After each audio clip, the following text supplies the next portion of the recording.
L'Afrique détient l'un des plus grands trésors de la planète, l'or. Cependant, pour des milliers d'Africains, ce métal précieux ne brille pas. Il alimente les conflits, détruit l'environnement, exploite les plus pauvres. Et pourtant, chaque jour, il enrichit d'autres, loin du continent. Voici la véritable malédiction de l'or africain.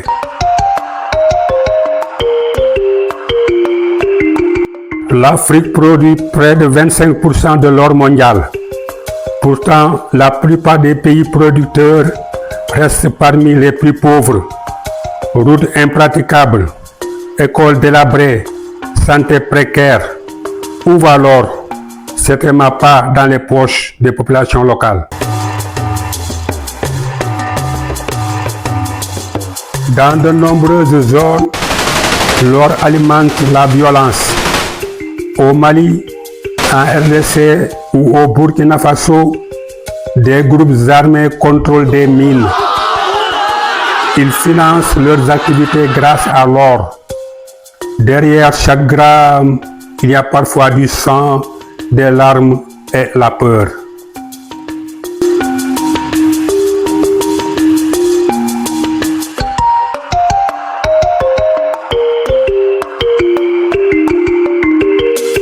Chaque année, des milliards de dollars sortent du continent en toute illégalité.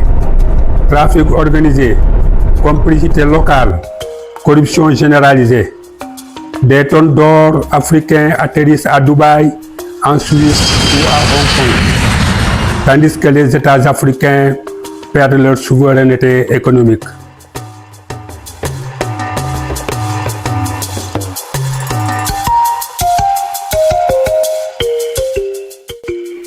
L'extraction de l'or détruit les forêts, emprisonne les rivières et tue les sols.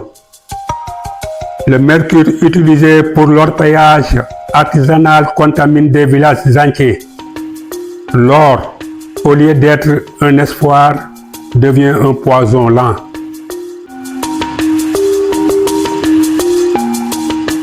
Mais partout en Afrique, des voix s'élèvent.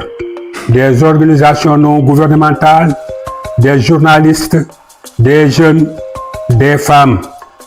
Ils dénoncent, alertent et proposent des alternatives. De l'or équitable, des coopératives contrôlées par les communautés, une transparence imposée aux multinationales. Il est encore temps de briser la malédiction.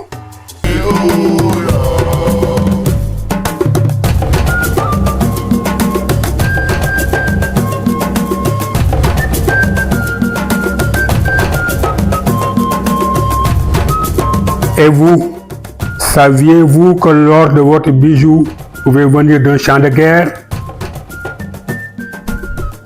Abonnez-vous, partagez cette vidéo et faites briller la vérité.